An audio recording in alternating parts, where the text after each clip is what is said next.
Hello students, R D Sharma की series में आज हम डिस्कस करेंगे नेक्स्ट क्वेश्चन को।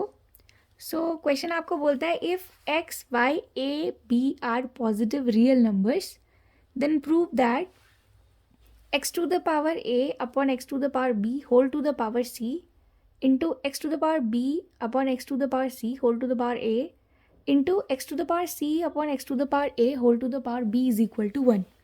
आपको इस क्वेश्चन में इस लेफ्ट हैंड साइड को इक्वेट करके 1 के बराबर लेके आना है। तो सिंपली आपने 8th क्लास और 7th क्लास में भी पढ़ रखे हैं laws of exponent and power, ठीक है। उसके अकॉर्डिंग आपको पता है कि generally x to the power A whole to the power अगर बी होता है तो आपको पता है पावर टू द पावर आपस में क्या होती है, मल्टीप्लाई होती है। So it will become x to the power A b, right.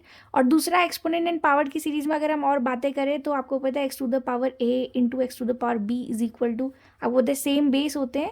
So power क्या होती है, आपस में ऐड होती है। सो ये क्या हो जाएगा, x to the power a plus B.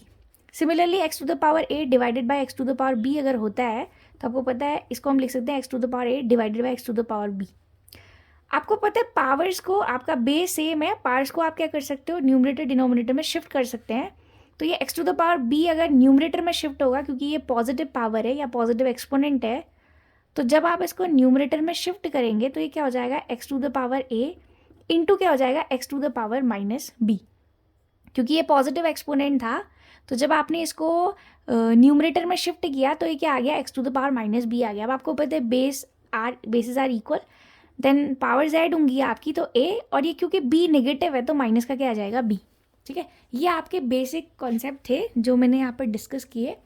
अब हम इस क्वेश्चन को डिस्कस करेंगे तो इस पर क्या है, देखिए अगेन ये क्वेश्चन के according X to the power A whole to the power C A, आपको पता है ये पावर्स क्या होगी, दोनों न्यूमरेटर और डिनोमिनेटर में क्या हो जाएगी, डिस्ट्रीब्यूट होगी। तो मैं इसे क्या लिख सकती हूँ, X to the power A whole to the power C divided by x to the power B whole to the power C into क्या आ जाएगा, x to the power B whole to the power A, ठीक है। अभी मैं simply power को distribute कर रही हूँ न्यूमरेटर और डिनोमिनेटर में, और ये आ जाएगा x to the power c whole to the power b divided by क्या आ जाएगा, x to the power A whole to the power क्या आ जाएगा, बी। ये आपकी LHS साइड है, मैं उसको RHS के बराबर इक्वेट करूँगी। अब आप एक चीज़ देखिए, अभी हमने जो डिस्कस किया था फर्स्ट लॉ आपने देखा था, आपका x to the power A whole to the power b था, तो पावर टू द पावर आपस में मल्टीप्लाई होती है, तो आपने इसको लिखा x to the power A b. तो ये क्या हो जाएगा, सिमिलरली आपको पता है x to the power a है और होल पावर क्या आपकी सी है, तो इसके according power to the power multiply होगी। So it will become x to the power A C. X to the power आपका ए सी बन गया और डिवाइडेड में क्या आ जाएगा, x to the power B c, ठीक है। ये हमने power to the power multiply कर दिया इंटू क्या हो जाएगा, एक्स टू द पावर क्या आ जाएगा आपका बी ए। बी ए आपको पता है कि मल्टीप्लिकेशन कम्यूटेटिव प्रॉपर्टी को होल्ड करता है, मतलब आप ए इंटू बी लिखो या बी इंटू ए लिखो बात बराबर है, ठीक है। आप 2 इंटू 3 लिखो तब भी 6 आएगा, आप 3 इंटू 2 लिखो तब भी आंसर 6 ही आएगा। और एडिशन भी कम्यूटेटिव प्रॉपर्टी को होल्ड करता है, जैसे 2 + 3 लिखो आप तो भी 5 आएगा, या आप 3 + 2 लिखो तब भी 5 ही आएगा। सो केवल मल्टीप्लिकेशन और एडिशन कम्यूटेटिव प्रॉपर्टी को होल्ड करता है, सब्ट्रैक्शन और डिवीजन नहीं करता है, ये आप 8th क्लास में पढ़े हो। तो ये क्या आ जाएगा, x to the power B a divided by क्या आ जाएगा, x to the power C a, और इनटू क्या आ जाएगा, एक्स टू द पावर, तो power to the power multiply होती है तो c to the power B है तो सी बी हो जाएगा आपका, divided by x to the power क्या आ जाएगा, ए बी। अब आप एक चीज़ का ध्यान दीजिएगा, अभी मैंने बोला ये बी ए बोलो या फिर आप ए बी बोलो, दोनों आपके जो टर्म्स हैं वो सेम है। या आप ये वाला क्राइटेरिया भी यूज़ कर सकते हो लॉ कि x to the power whole to the power क्या आ जाएगा, ए माइनस बी, क्योंकि डिनोमिनेटर में ए बी आ रहा है, अगर ये न्यूमरेटर में शिफ्ट होगा तो माइनस का ए बी हो जाएगा, ठीक है। मैं इसको बता देती हूँ आपको, कोई भी एक देख लीजिए, जैसे यहाँ X to the power B A, तो इसको आप क्या लिख सकते हो, X to the power B A, ठीक है। और डिवाइडेड बाई में क्या चल रहा है आपका, x to the power A B है, तो this will be written as X to the power B A, और ये ए बी अगर न्यूमरेटर में शिफ्ट होगा तो माइनस का ए बी हो जाएगा। और आपको एक चीज़ पता है, अभी मैंने बोला था कि मल्टीप्लिकेशन कम्यूटेटिव प्रॉपर्टी को होल्ड करता है, तो ये दोनों टर्म सेम है, चाहे आप बी ए बोलो चाहे आप ए बी बोलो, दोनों टर्म सेम है, तो ये कैंसिल आउट हो जाएंगे आपके, एक दूसरे को कैंसिल करके 0 आ जाएगा, तो ये आ जाएगा एक्स टू द पावर 0।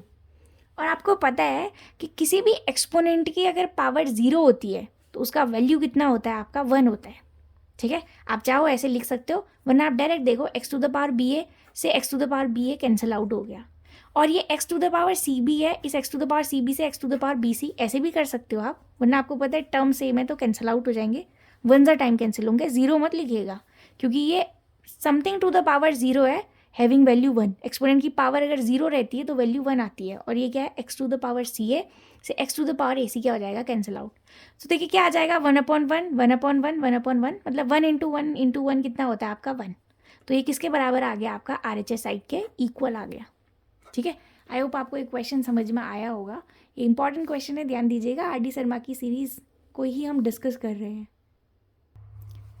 अब देखिए नेक्स्ट क्वेश्चन है आपका, solve this for the value of x. मतलब आपको इस क्वेश्चन में एक्स का वैल्यू फाइंड आउट करना है, ये भी क्वेश्चन इंपॉर्टेंट है, ध्यान दीजिएगा। अब आप एक चीज़ दीजिए, आपको जो है यहाँ पर एक्स का वैल्यू क्या करना है, फाइंड आउट करना है। और जो मेरा क्वेश्चन है, क्वेश्चन क्या है, 7 to the power 2x plus 3 is equal to क्या होता है, 1 होता है। अब देखिए जैसे कि आपको पता है कि मुझे x का वैल्यू चाहिए, ठीक है। हम लोगों ने एक law of exponent and power में एक और आइडेंटिटी पढ़ रखी है, आपको लॉ एक और पता है कि अगर बेसिस अगर इक्वल होते हैं then powers are also equal. मतलब अगर x की पावर a जो है, अगर आपका ये इक्वल है x to the power b के, ठीक है, बट कंडीशन इज दैट कि आपका जो बेस होना चाहिए वो बराबर होना चाहिए। ये भी x है और ये भी x है, दोनों बेसिस इक्वल है।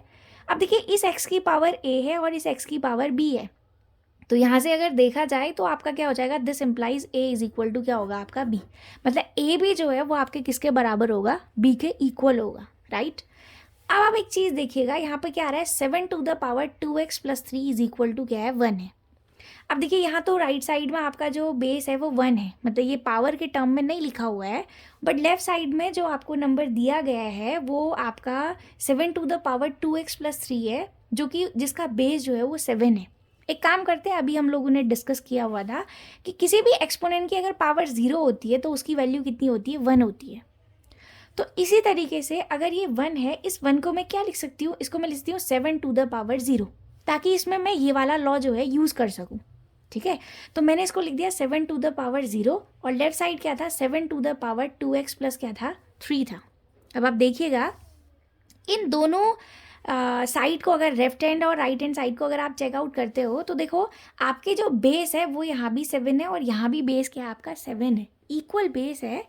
अब इस बेस की जो पावर है वो 2x प्लस 3 है और यहाँ जो बेस की पावर है वो 0 है। और अभी हम लोगों ने पढ़ा हुआ है कि अगर बेस इक्वल होते हैं तो हम बोलते हैं कि पावर्स भी क्या होंगी आपकी, इक्वल होंगी। तो देखिए यहाँ बेस 7 है, यहाँ भी 7 है, तो इस वाले लॉ ऑफ एक्सपोनेंट पावर के बेसिस पर जो हमने लॉ पढ़ रखा है उसके बेसिस पर हम बोल सकते हैं कि a क्या होगा, b के इक्वल होगा। इट मीन्स यहाँ जो लेफ्ट हैंड साइड है उसकी जो पावर है वो कितनी है, 2x प्लस 3 है, और राइट साइड जो पावर है वो 0 है, तो उसके इक्वेट कर दिया मैंने। अब आप देखिएगा यहाँ से वैल्यू क्या है, 2x plus 3 is equal to 0 आप लिखे हो, सो 2x इज इक्वल टू क्या हो जाएगा, ये प्लस 3 है, राइट साइड जाएगा तो -3 हो जाएगा। सो x इज इक्वल टू क्या आ जाएगा आपका, -3/2, that is the value of x year.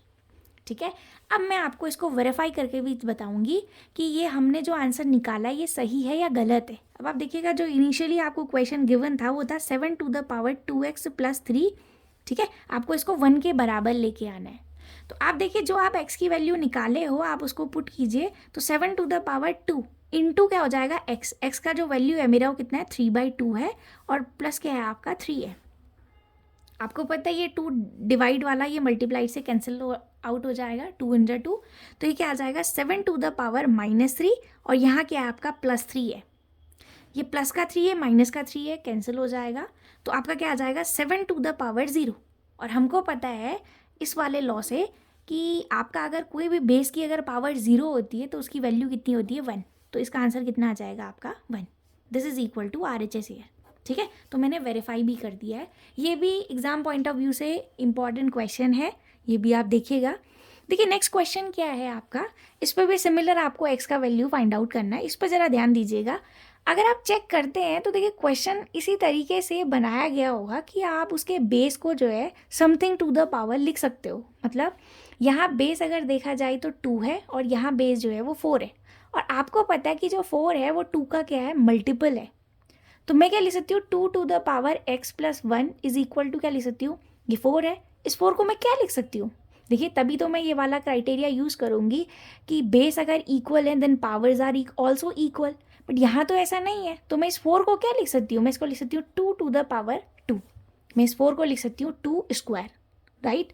तो अगर ये 2 स्क्वायर है आपका, आपको पता है 2 टू जा 4 होता है, 2 इंटू 2 जो है आप 4 लिखते हो, तो इस 2 को आपने 2 टाइम्स मल्टीप्लाई किया है, so it can be written as 2 to the power 2, 2 की पावर आपने 2 लिख दिया, ठीक है। तो ये आ गया 2 to the power 2 and whole to the power क्या आ गया आपका x माइनस 3, ठीक हो गया।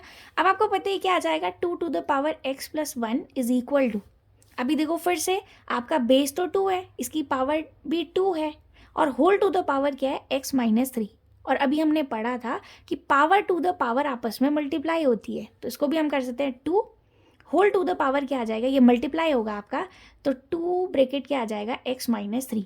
देखिए आप ब्रैकेट ज़रूर लगाइएगा ताकि गलती ना हो, क्योंकि जब भी ऐसा होता है अगर मैं डायरेक्ट यहाँ पर 2 इंटू एक्स माइनस 3 लिख देती तो हो सकता है कभी हम लोग जल्दबाजी में केवल 2 को x से मल्टीप्लाई करेंगे।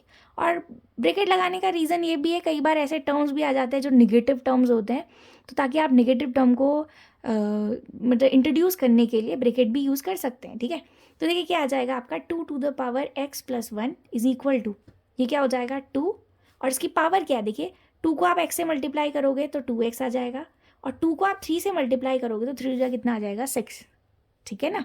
तो यहाँ से देखिए होगा क्या, आप लेफ्ट हैंड साइड और राइट हैंड साइड दोनों को अगर चेक करते हैं तो दोनों के बेस बराबर है, दोनों का बेस क्या हो गया 2, और दोनों की पावर्स देखिए तो पावर्स भी इक्वल होंगी, तो हम क्या लिखेंगे, this implies x plus 1 is equal to क्या आएगा आपका 2x माइनस क्या आ जाएगा 6, ठीक है। अब तो ये सिंपल क्या बन गई है, एक लीनियर इक्वेशन बन गई है जिसको आपको सॉल्व करना आता है। तो हम एक काम करते हैं, वेरिएबल सेपरेशन मेथड यूज़ करते हैं, वेरिएबल को एक साइड करते हैं और जो आपके कांस्टेंट नंबर है उनको भी एक साइड लिखते हैं। तो देखिए होगा क्या, ये आपका 2x है राइट साइड में, ये x left side right side जाएगा तो माइनस का हो जाएगा, और ये 1 यहाँ पॉजिटिव है और 6 यहाँ राइट साइड में निगेटिव था, लेफ्ट साइड जाएगा तो प्लस का 6 हो जाएगा। 6 प्लस 1 कितना होता है 7 इज इक्वल टू 2x में से x हटाओगे तो कितना आएगा x, तो देखो x की वैल्यू क्या आ गई 7 आ गई। अब मुझे चेक करना है कि मैं अपना आंसर सही निकाली हूँ या गलत, तो मैं इसको चेक कर सकती हूँ। सो देखिए जो हमको इनिशियली क्वेश्चन दिया था वो क्या दिया था, 2 to the power x plus 1, question लिख लेती हूँ पहले मैं, x plus 1 is equal to 4 to the power x minus 3। Verify करते हैं कि हम जो वैल्यू निकाले हैं वो सही है या गलत है। तो अब आप देखिए x की वैल्यू पुट करते हैं, putting the value of x here, तो x की वैल्यू 7 है तो क्या हो जाएगा 7 प्लस 1, ठीक है। ये आपका क्या हो जाएगा 2 टू द पावर 8, तो लेफ्ट साइड में आ गया 2 की पावर 8, 2 की पावर 8 मतलब 2 को आप 8 टाइम्स मल्टीप्लाई कर रहे हो, ठीक है। और अब देखिए राइट साइड पे क्या है 4 to the power x minus 3 है, x कितनी वैल्यू है 7 है, 7 माइनस क्या हो जाएगा 3, so it become 4 to the power 7 minus 3 कितना होता है 4 होता है। अभी मैंने आपको बताया था ये बेस आपका 4 है, चाहो आप इसको सिंप्लीफाई करके भी लिख सकते हो, अदरवाइज क्योंकि हमने law of exponent and power पढ़ रखा है तो हम क्वेश्चन को उसी से करेंगे। मैं 4 को क्या लिख सकती हूँ, 2 का स्क्वायर लिख सकती हूँ, और होल टू द पावर क्या है आपकी 4 है, देखिए यहाँ 4 तो थी पावर और इस 4 को मैंने क्या लिख दिया 2 की पावर 2, तो देखिए ये क्या हो जाएगा power to the power multiply हो जाती है, तो ये 2 टू द पावर क्या आ जाएगा 4 टू जा 8, तो देखिए ये राइट साइड का टर्म है और ये लेफ्ट साइड का टर्म है, तो दोनों क्या हो गए बराबर, 2 to the power 8 is equal to 2 to the power 8, hence verify, ठीक है। तो आपका ये क्वेश्चन था, आई होप आपको ये क्वेश्चन समझ में आया होगा। फर्दर लेक्चर में हम आर डी शर्मा की सीरीज़ को डिस्कस करेंगे। Thank you.